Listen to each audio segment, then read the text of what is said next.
बिस्मिल्लाहिर्रहमानिर्रहीम। अस्सलाम वालेकुम नाज़रीन, आप देख रहे हैं प्रोग्राम फैसला और मैं हूं आफ्ताब मोगरी। फैसलों की बात करें तो यकीनी तौर पर आज प्रेसिडेंट ट्रंप ने दोबारा ट्रूथ सोशल के ज़रिए जो है ईरान को बता दिया कि फ़ैसला करना पड़ेगा।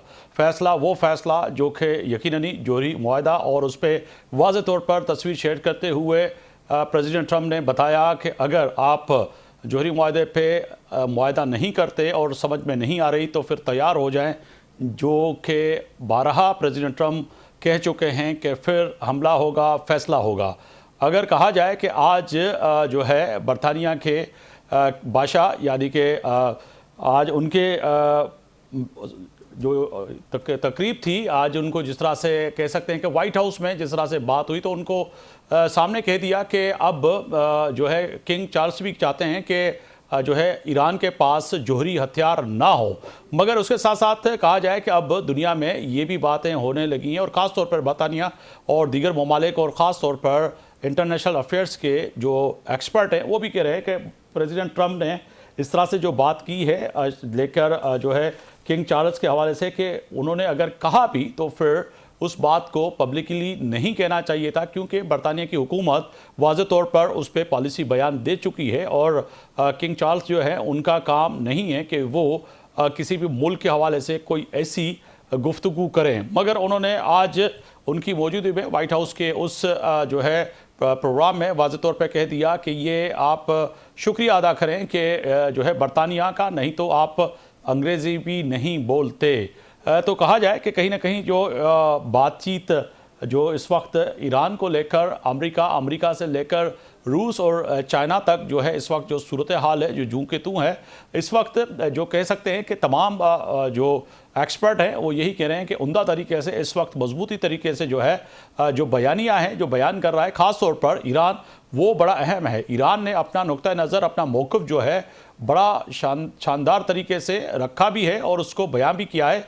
मगर उसके साथ साथ अगर देखा जाए कि ईरान ने जितनी भी जो लोग इस मुज़ाकराती टीम में शामिल थे वो एक पाए के जो है कह सकते हैं कि एक्सपर्ट थे। हर बंदे को कहीं ना कहीं एक्सपर्टी हासिल थी, मगर प्रेसिडेंट ट्रंप और अमेरिका की इंतज़ामिया की जानिब से जो भी लोग आए वो उस तरह से कहा जाए कि उनको सिर्फ वाइस प्रेसिडेंट के अलावा किसी को भी तजुर्बा नहीं था। मगर आगे बढ़ के बात करते हैं कि क्या स्ट्रेट ऑफ हॉर्मज़ जो कि अभी तक बंद है, उसकी बंदिश से जो है रोज़मर्रा की ज़िंदगी और ख़ास तौर पर दुनिया के मुख्तलिफ ममालिक के पास अब तेल के ज़खायर और ख़ास तौर पर तेल की जो कीमतें हैं वो जिस तरह से बढ़ती हुई नज़र आ रही हैं, उससे कहीं ना कहीं इस वक्त आम जो तमाम ममालिक में रहने वाले दुनिया के जो लोग हैं वो परेशान होते हुए नज़र आ रहे हैं। ख़ास तौर पर पाकिस्तान की अगर बात करें तो पाकिस्तान में खाम तेल जिस तरह से महंगा हुआ है, उससे लेके भी इस वक्त जो है कहीं ना कहीं पाकिस्तान में भी जो है महंगाई उरूज पे बढ़ती हुई नज़र आ रही है। 400 के करीब अगर पर लीटर जो है फ़रोख्त किया जा रहा है, तो आम बंदा जो है उसकी जेब पे कितना इससे असरात पड़ सकते हैं, ये यकीनी मुसम्मत तमाम वो लोग जो कि डेली वेजेस पे या प्राइवेट जॉब करते हैं या जो है मजदूर तबका जो है वो किस तरह से बर्दाश्त कर रहा है। मगर वाइट कॉलर लोग जो है वो भी इंतहाई परेशान हैं। इस तरह से कहा जाए कि यूरोप, अमेरिका और दीगर ममालिक में भी जो है इस जो है जंग के असरात जो है वो काफ़ी पड़ते हुए नज़र आ रहे हैं और ख़ास तौर पर अमेरिका जो कि इस जंग जिसका कह सकते हैं कि इसराइल की जंग जिससे आगाज़ किया कि अमेरिका के मुख्तलिफ रियासतों में अब तेल की कीमतें जिस तरह से बढ़ती हुई नज़र आ रही हैं। और इसके साथ साथ अगर कहा जाए कि टैरिफ की जो बातें जो प्रेसिडेंट ट्रंप ने पहले से की थी, उससे लेके कहीं ना कहीं अब भी जो है चाइना से जो बात करनी थी, बात यकीनी तौर पर चाइना एक अहम वो मुल्क है दुनिया का जो सबसे ज़्यादा सस्ती चीज़ें बनाता भी है और ख़ास तौर पर उसका बायर कहें कि पूरी दुनिया के साथ साथ अमेरिका भी है। मगर अमेरिका के अंदर जिस तरह से इस वक्त चीज़ों में रोज़मर्रा की चीज़ों में जो इजाफा हो रहा है, उसको लेकर कहीं ना कहीं आम अमेरिकन भी जो है इस वक्त ये सोचने पे मजबूर हैं कि आखिर फ़ैसला करें तो करें क्या फ़ैसला ये होगा कि आने वाले वक्त में जिस तरह से अब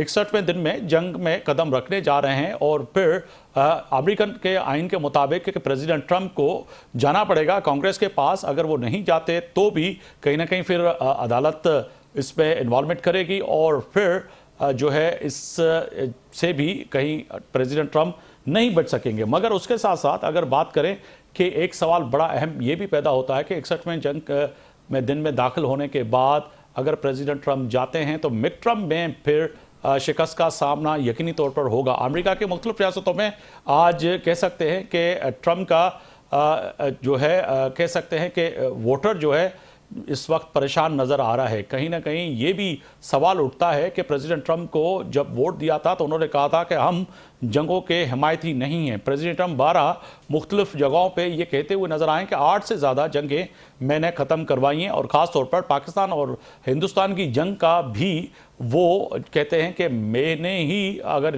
इन्वॉल्वमेंट की और तभी ये जंग बंद हुई। मगर खुद वो जंग में जो है दाखिल हो गए और आगाज़ कर चुके हैं, जो कि जंग अब लग रहा है कि ख़त्म ना होने वाली है। मगर अल्लाह करे कि इस जंग से इस पाकिस्तान समेत पूरी दुनिया जो ईरान का मामला है वो हल की तरफ बढ़े। पाकिस्तान ने आज भी वाज़े तौर पर फील्ड मार्शल सईद आसिम मुनीर और वज़ीर आज़म पाकिस्तान ने यह कहा है कि किसी भी तरह जो है ये जंग जो है ख़त्म हो और इस मुज़ाकरात को आगे बढ़ाया जाए। इसी पे बात करेंगे। मेरे मौजूद मेहमान मेरे साथ आज हमें ज्वाइन कर रहे हैं एयर वाइस मार्शल रिटायर्ड जो है साजिद हबीब साहब, दिफाई तजिया निगार हैं। आपका बहुत शुक्रिया, आपने वक्त निकाला। मुनव्वर मिर्ज़ा साहब, माहिर बैनुल अक़वामी उमूर, आपका बहुत शुक्रिया कि आपने वक्त निकाला।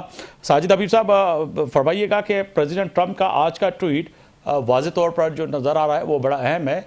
लग रहा है कि कहीं ना कहीं प्रेसिडेंट ट्रंप, जो माजी में भी हमने देखे हैं कि कहीं ना कहीं वो जो है उनका शौक़ भी था कि कोई फिल्मों में और जो है ड्रामों में काम करने का, मगर ये ड्रामाई अंदाज में पहला प्रेसिडेंट है जिसने जो है वेपन लेके और एक मुल्क को कह दिया है कि भाई अब समझ लो नहीं तो फिर हम आ रहे हैं। आपने बिल्कुल सही कहा कि वो डिफरेंट किस्म के मुख्तलिफ किस्म के डायलॉग बोलते बोलते अब वो मेरा ख्याल है कि जैसे आपने कहा कि अदाकारी की तरफ आने लगे हैं। ये जो देखिए ये स्टैंड ऑफ है, इसमें अर्जेंसी तो दोनों का है। ट्रम्प की जो है डोमेस्टिक है, उसकी पॉलिटिकल है, जैसे आपने कहा कि आगे उनके जो है इलेक्शंस आने वाले हैं, मिड टर्म्स आने वाले हैं, उसके बाद फिर अगले इलेक्शंस की भी सिलसिला शुरू हो जाएगा। और उसमें अगर आप देखें इंटरनली तो दोनों पार्टियों की आपस में बहुत कुछ चल रही है। इवन जो रिपब्लिकन्स हैं, इन्होंने इल्ज़ाम लगाया है कि वो दूसरी पार्टी ने इंसाइट किया है लोगों को जी ट्रम्प के ऊपर हमला करने के लिए। तो जी ये डोमेस्टिकली उनका जो है काफी कुछ इस तरह चल रहा है। जबकि जो ईरान का मसला है ये इक्तसादी है, वो स्ट्रेंगुलेट हो रहा है। आप देखिए कि आज जिस तरह जो पहले ही उनका जो करेंसी थी वो कितनी डाउन थी, आज उसको एक और झटका लगा है। और फिर आगे अगर हुर्मुज नहीं खुलती तो आई थिंक ईरान के लिए मुआशी तौर पे बहुत ज्यादा मुश्किलात बढ़ती जाएंगी।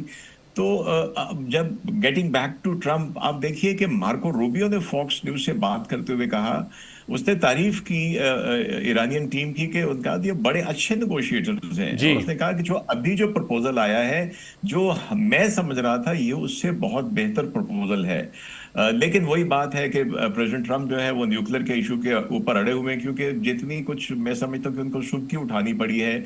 वो चाहते हैं कि वो एक न्यूक्लियर का या कोई चीज अपने हाथ में लेके पहले ईरान हॉर्मुज से अपना ब्लॉकेड उठाए, फिर ये अपना ब्लॉकेड जो है उससे उठाए। तो इस तरह की वो चीज चाहते हैं। जिस तरह एक नरगसियत पसंद शख्स होता है, ये उनका बुनियादी मेरा ख्याल मुद्दा है।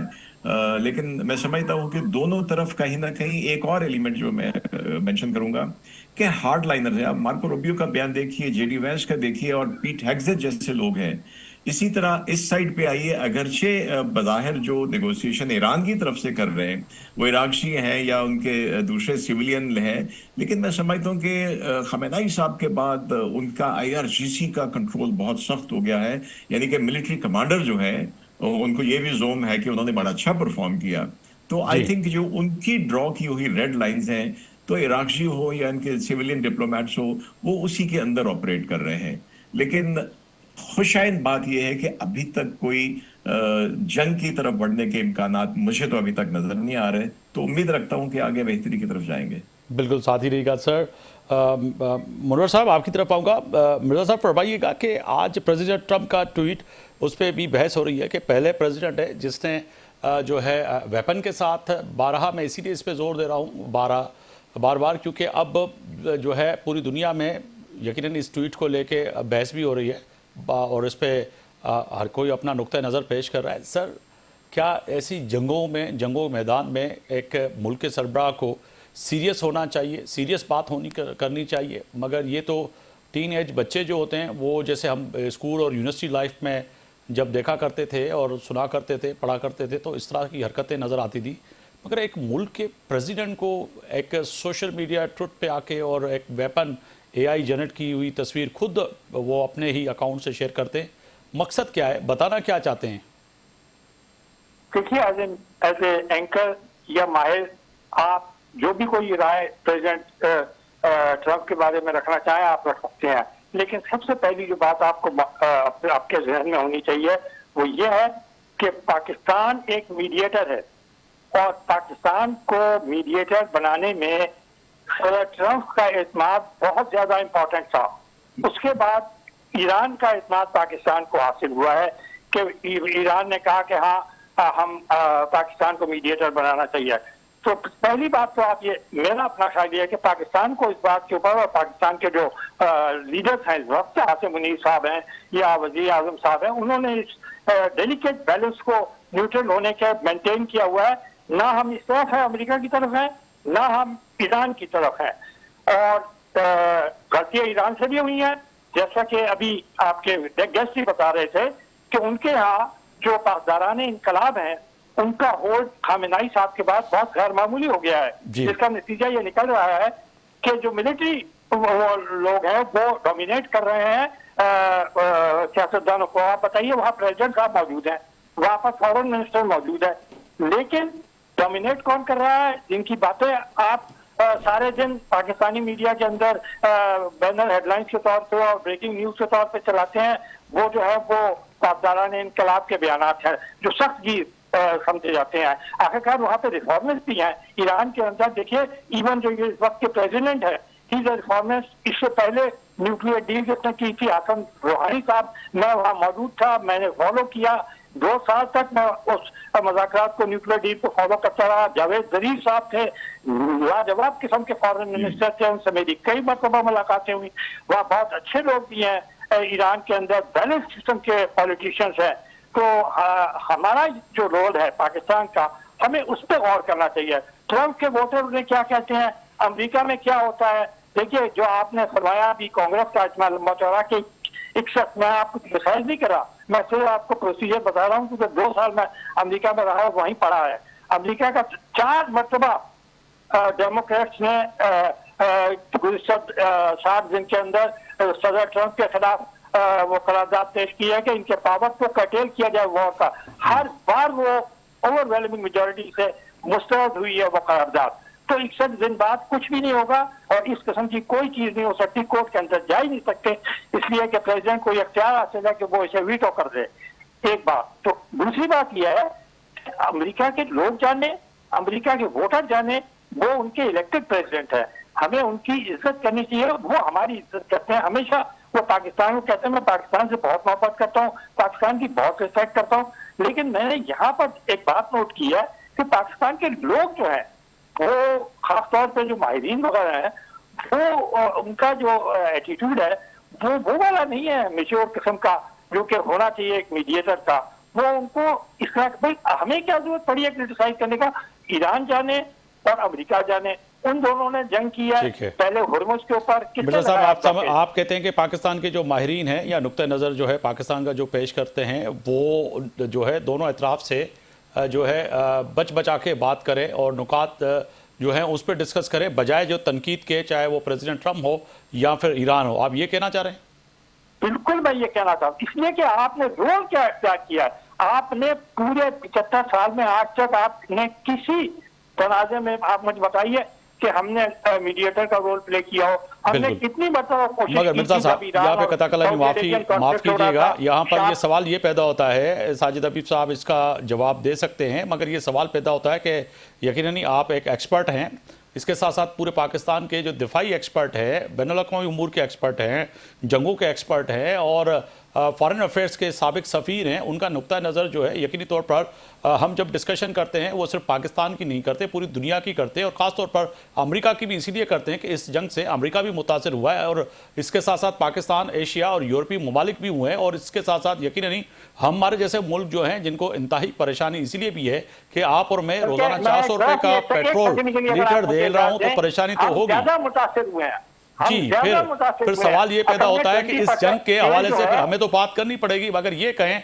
कि ट्रंप के गीत गाएं कि जी ट्रंप बहुत अच्छा है और अब हमारे साथ, और पाकिस्तानी से ही उसने चूज किया, उसने मोदी को नहीं किया, हमें किया, तो इसीलिए अच्छा, तो ये तो नहीं कर सकते माजरत के साथ, ये तो हम बात नहीं कर सकते, उसकी तारीफों के पुल तो नहीं बांध सकते। जो चीज है आप करें। जी जी बिल्कुल, वो आपका नुक्ता नजर है, मगर मैंने आपसे मोतबाना पहले से ही कहा कि कता कलामी माफ कीजिएगा, क्योंकि मेरा नुक्ता नजर ये है कि बहसियत जर्नलिस्ट हमें तो पूरी दुनिया और ग्लोबल दुनिया की जो है वसी तर मफादात में हम डिस्कशन करते हैं। हमें कोई प्रेसिडेंट ट्रंप से या फिर किसी एक मुल्क से कोई जाती वो अना और जाती जंग नहीं है। ये तो हमारे लिए बायस फख्र है कि हम दुनिया के लिए बहुत बड़ा प्लेटफॉर्म फराहम कर रहे हैं, और पाकिस्तानी मीडिया जिस तरह से मेच्योर का किरदार अदा किया है, बड़ा जिम्मेदारी का किरदार अदा किया है, उस पर दुनिया की मीडिया ने तारीफ किया है। हमने गोदी मीडिया वाला काम नहीं किया है जो पड़ोसी मुल्क हिंदुस्तान करता है।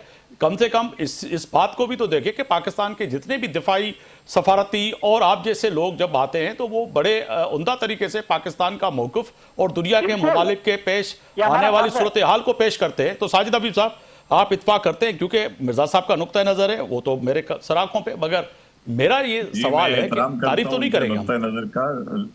मैं उनके नुक्ता नज़र का एहतराम करता हूँ, लेकिन ख्याल है मौजू ये नहीं कि पाकिस्तान मीडिएशन कैसी कर रहा है। मौजू ये है कि जो सिलसिला ईरान और उसके अमेरिका के दरमियान जो प्रपोजल यहाँ से वहाँ से जा रहे हैं, उसकी क्या सिचुएशन है, कौन उस पर हिंड्रेंस क्रिएट कर रहा है, और शख्सियात आती हैं, शख्सियात आती, आप शख्सियात के बगैर कैसे आप कर सकते हैं? किसी एक मुल्क की स्ट्रेटेजी जब एक सदर होता है उसकी कुछ और होती है, दूसरा कोई आता है उसकी और है। ईरान की बात भी अभी हमारे मोहतरम दोस्त ने की कि जब तक वहाँ पे IRGC के इतना होल्ड नहीं था तो शायद हालात डिफरेंट थे, अब IRGC का होल्ड ज्यादा है। तो आई थिंक मौजू ये नहीं है कि मीडिएशन कैसी कर रहे हैं, वो सारी दुनिया जानती है, अल्लाह का शुक्र है। मैंने अपनी भी 50-60 साल जिंदगी जो मैं सियासत की देख सकता हूँ, उसमें कभी ऐसा मौका नहीं आया कि इतनी ज्यादा पाकिस्तान को पजीराई मिली अल्लाह के करम से, जो और वो जो पिछले साल से शुरू हुआ था सिलसिला, उसकी मैं बात कर रहा हूँ। वरना यही ट्रंप साहब है, अगर मैं बात करूँ तो बुनियादन मनसूस एक शाम पहले क्या कह रहे थे कि आई डोंट केयर, इनकी लड़ाई आपस में जो मर्जी करें। ये तो हमने मास्टर स्ट्रोक खोली का सुबह के टाइम के ऊपर हमने कह दिया हाँ भैया आपने रुकवाई है।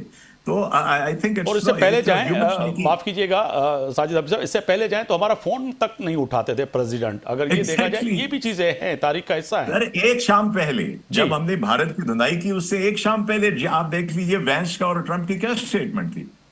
तो आई थिंक हमने डिप्लोमेटिकली एक बड़ी एक स्मार्ट मूव की है, और डिप्लोमेसी मैटर्स, तो वो हमारी अलग है। हमारा आज का मौजू है कि वो जो प्रपोजल अभी लास्ट जाते इराक़ी ने उनको दिया है, उसके ऊपर क्या सिचुएशन है, कौन हिंड्रेंस। तो मैंने जैसे बताया कि मार्को रूबियो के ख्यालात क्या है, JD वैंस के ख्यालात क्या है, और उसके ऊपर ट्रंप के साथ हार्डलाइनर और जो जिस तरह का वो स्टांस दे रहा है बचकाना सा कि वो गन वन पकड़ के ये वाली और इस तरह की वो चीजें कर रहे हैं, तो हम तो उसके ऊपर बात कर रहे हैं। बिल्कुल करनी भी चाहिए इस तरह से बहसियत सहाफ़ी। जब आप मुआशरे में जब बयानियाँ पेश करते हैं अपनी कौम के सामने, हमें लोग देखते हैं आप जैसे लोगों को और मिर्ज़ा साहब के जैसे लोगों को, तो फिर सवाल पैदा होता है कि सवाल करें कि इस वक्त सीरियस नुकात पे बात हो भी रही है या नहीं हो रही है। तो माजी में सवाल ये पैदा होता है कि कई जंगें हुए, बराक ओबामा भी प्रेसिडेंट रहे, उसके दौर में भी जंगें हुई, फिर मुज़ाकरात भी हुए, फिर प्रेसिडेंट ट्रंप खुद आके क्रेडिट लेते हैं कि मैंने इन जंग का खात्मा किया, जिसकी हम भी तारीफ करते हैं और करनी भी चाहिए, जो कि वो बारह कहते हैं। मगर इसके साथ साथ जो फैक्ट्स है वो है, मगर इसके साथ साथ साजिद हबीब साहब ये भी तो सवाल पैदा होता है ना कि यहाँ पर जहाँ पर पूरी दुनिया एक मुआशी जंग लड़ रही है, अगर आप पाकिस्तान और बांग्लादेश और हिंदुस्तान जैसे मुल्क को देखें कि आज हिंदुस्तान की क्या सूरत हाल है, पाकिस्तान की क्या सूरत हाल है, बांग्लादेश की क्या सूरत हाल है, फिर आप चले जाएं जितने भी सीरिया, नाइजेरिया, इथोपिया, जितने ममालिक हैं, वो तो बेचारे बदतर से बदतर वहाँ पे हालत है। तो हम तो ये चाह रहे हैं कि जब ईरान की जानिब से बड़ा सीरियसपन दिखाया जा रहा है तमाम चीज़ों पे, तो US की तरफ से भी कहीं ना कहीं इस बात पे बैठना चाहिए, कहीं ना कहीं बात करनी चाहिए, मगर सिर्फ ट्रुथ सोशल पे। क्योंकि मेरे अपनी ज़िंदगी में, आप दोनों मुझसे सीनियर हैं, शायद आप मुझे बताइएगा, मिर्ज़ा साहब भी पहला प्रेसिडेंट देखा है ना डिजिटल, हमने देखा था डिजिटल दहशतगर्दी, DGISPR ने जो हमें कहा था बताया था, ये पहली दफा हमने डिजिटल मुज़ाकरात और डिजिटल जंग देखने जा रहे हैं। जी बिल्कुल जी बिल्कुल। जी बिल्कुल, आप जी बिल्कुल अब सही कह रहे हैं। आप ट्रंप की पहली टर्म उठा के देखें, उन्होंने वहां पर प्रेस रिलीज का रिवाज, मीडिया के अंदर प्रेस कॉन्फ्रेंस करने का रिवाज खत्म करके जी। ट्वीट्स और इन चीजों को ऑफिशियल कर दिया। तो ये बात आपकी 100% सही है कि इन्होंने, लेकिन मैं ट्रंप की आपको एक और बात बताता हूं, हमें एक्चुअली सही बातें पता होनी चाहिए। आपको याद होगा पिछली टर्म के अंदर उनकी वो बड़ी मशहूर तकरीर है जिसे हम फ्यूरी वाली तकरीर, फ्यूरियस एंड फ्यूरी वाली तकरीर करते हैं, जिसमें उन्होंने नॉर्थ कोरिया को इतनी खौफनाक किस्म की धमकियां दी थी कि मैं इन्हें सफा हस्ती से मिटा दूंगा। लेकिन फिर उन्होंने टर्न लिया, वो जाकर किम जोंग जंग के साथ बैठे, एक दफा नहीं, एक दफा वहां बैठे साउथ ईस्ट एशिया में, दूसरी दफा वियतनाम के अंदर बैठे। आपको याद होगा उसी जमाने के अंदर पाकिस्तान की जंग हो रही थी इंडिया के साथ, तो वो उन्होंने वहीं ऐलान किया था कि आज शाम को 5 बजे तक जंग हो जाए। तो ये काम भी वो करते हैं, वजह क्या है इसकी? देखिए बड़ी समझने की बात है। हाँ, ट्रम्प जो है अकेले कुछ नहीं है, चाहे वो कितने हार्डलाइनर हो या ना हो। वजह यह है कि अमेरिका में एक पूरा सिस्टम है, वहां पर कांग्रेस है, वहां पर सेनेट है, वहां पर सुप्रीम कोर्ट है, वहां पर लोगों की बड़ा जबरदस्त प्रेशर है, वहां में मीडिया का बड़ा जबरदस्त प्रेशर है। तो ट्रम्प साहब चाहे कुछ भी कहते रहे, ये उनका अपना एक स्टाइल है कि वो आज सुबह एक बात कहते हैं, दोपहर को एक बात कहते हैं, रात को एक बात कहते हैं। पाकिस्तान में भी ऐसे लोग गुजरे, मैं आपको गिनवा सकता हूँ। फसाद अली भुट्टो साहब भी यही किया करते थे, उनके मुताबिक ये बड़ा मशहूर था कि वो 4-4, 5-5, 6-6 बयान दिया करते थे। और वो हमारे जो बानी साहब हैं, वो तो ये इस बात के लिए खुद कहते रहे कि यू टर्न लेना जो है एक बहुत बड़ा कारनामा है। तो ये अपने अपने स्टाइल होते हैं प्रेसिडेंट के, ठीक है, एक को पसंद है। हमें तो ये देखना चाहिए बिल्कुल कि हमारी वजह से जो कामयाबी हो रही है दुनिया के अंदर, जो हमारी वाह हो रही है, सारी दुनिया जो हमारे पर एतमाद कर रही है इस वक्त, तो इसलिए बात कर रही है कि पाकिस्तान को एक जिम्मेदार कौम के तौर पे पहली मर्तबा इस्लाम दिया गया। नहीं तो आज के पास लोग कहते थे ये दहशतगर्दी की सरपरस्ती करते हैं, ये इनमें से लोग जो है फलाना जगह दहशतगर्दी, फलानी जगह गैर कानूनी तारकीन जो है वो कश्तियों में डूब रहे हैं। फिर अगर आए तो फिर प्रेसिडेंट ट्रंप के वो भी बयानात आपके सामने है ना, जिसपे उन्होंने खुद इलेक्शन कैंपेन में तस्लीम किया कि आईएसआईएस किसने बनाई, उसने खुद तस्लीम किया कि अलकायदा किसने बनाई। तो फिर जब ये तो एक दुनिया में सियासत का और दुनिया के ममालिक को जब नीचे दिखाना होता है तो ऐसे बयानात आ जाते हैं जो कि इलेक्शन कैंपेन में भी इस्तेमाल होते हैं और टॉक शोज में भी, प्रोग्रामों में भी। आप यही मिसालें दे रहे हैं तो दूसरे फरीक के बारे में भी बहुत सारी मिसालें दी जा सकती हैं कि उन्होंने भी बाकायदा प्रॉक्सीज रखी हुई है, उन्होंने भी बहुत सारे ऑपरेशंस किए हैं। सीरिया का में 5.5 लाख आदमी हलाक हुआ, आपको मालूम होगा, और वहां पे कौन था। फिर उसके बाद आपने यमन के अंदर देखा, वहां भी ये खाना जंगी जहाँ पे मुसलमान मारे गए, वो भी 500 मिलियन से ज्यादा है। हमास के अंदर ये जो अभी गजा के अंदर 73,000 लोग मारे हलाक हुए हैं, शहीद हुए हैं। साजिद अहब साहब मैं आपकी जाने पाऊंगा। साजिद अहब साहब, अब फैसला क्या होने जा रहा है आज प्रोग्राम फैसले में? आप ही फैसला कुछ सुना दे हमें जाते जाते, क्योंकि फैसला होता हुआ नजर आ रहा है आपको। जी फैसला होता हुआ नजर आ रहा है, लेकिन टाइम लगेगा। फिर वही बात, इतना बड़ा कॉन्फ्लिक्ट जहां पे एक तरफ ईगो हो, एक तरफ एक कंट्री की प्रेस्टीज हो जिसके ऊपर हमला किया गया, और यहाँ पे ईगो हो, ये चीजें मैटर करती हैं लीडर्स के ऊपर। सेकेंड वर्ल्ड वॉर पूरे जर्मनी ने शुरू नहीं की थी, एक हिटलर काफी था उसको शुरू करने के लिए। तो मुझे उम्मीद है, मैं ऑप्टिमिस्ट हूँ कि इंशाल्लाह होगा। मैं जाती तौर पे समझता हूँ कि जो कुछ इंडिकेशंस मैंने भी मीडिया से हम चीजें पिक करते हैं कि अगर ईरान चाहता है कि अगर नेवल ब्लॉकेट पहले हटा लिया, देखिए कुछ चीजों से वो हट गया, कंपनसेशन वगैरह की बात उसने अब इस दफा वाले जो लेटर गया उस पर नहीं की। उसने कहा कि ब्लॉकेट पहले, नेवल ब्लॉकेट अमेरिका हटा ले, उसके बाद ये हॉर्मज़ खोल देंगे। ये अगर हो जाता है तो ये एक बहुत बड़ा पॉजिटिव, जिसको कॉन्फिडेंस बिल्डिंग मेजर कहते हैं, दोनों की तरफ से होगा। एक तो ईरान को जो एक इस वक्त उसको स्ट्रैंगलर किया जा रहा है, वो उसको ब्रीथ कर सकेगा, अपनी को ट्रेड शुरू कर सकेगा, दुनिया में सुकून आएगा। जो आप कह रहे हैं, सारी दुनिया, अमेरिका को फर्क नहीं पड़ रहा, सारी दुनिया को फर्क पड़ रहा है, बाकी दुनिया को। और उसके बाद फेज वाइज अगर वो चाहते हैं, और मैं अब फिर कह रहा हूं कि मार्को रूबियो ने कहा है कि इनका न्यूक्लियर प्रपोजल पहले से बेहतर है, तो आई थिंक कहीं ना कहीं सेंस वुड बिल्कुल सर। प्रिवेल, और जो पॉलिटिकल जो साजिद गेन अली करना है साहब, उससे बहुत हटके शुक्रिया। वक्त की कमी की वजह से रैशनल। मुझे प्रोग्राम यहाँ रोकना पड़ा है, ब्रेक की तरफ जाना पड़ेगा। और बहुत शुक्रिया मुनव्वर मिर्ज़ा साहब, माहिर बैनुल अक़वामी उमूर, आपका बहुत शुक्रिया। ब्रेक पे जा रहे हैं, वापस आएंगे तो सोशल मीडिया पे वायरल होने वाली वीडियो जो खैरपुर से ताल्लुक़ रखने वाले नौजवान कराची IB के स्टूडेंट, उन्होंने जो है वफाकी वज़ीर इत्तलात और नशरियात अता तारड़ को जो है उस वीडियो के थ्रू जो है एक जो है पैगाम पहुंचाने की कोशिश की थी कि उनसे वो मुलाकात करें, और वो जितने पढ़े लिखे हैं उनको नौकरी ना होने की वजह से जो है वो जिस तरह की ज़िंदगी गुजार रहे हैं। और एक आम शख्स ने उनकी वीडियो बना के जब सोशल मीडिया पे डाली तो वफाकी वज़ीर इत्तलात अता तारड़ ने फौरी तौर पर राब्ता किया और इस्लामाबाद बुला लिया।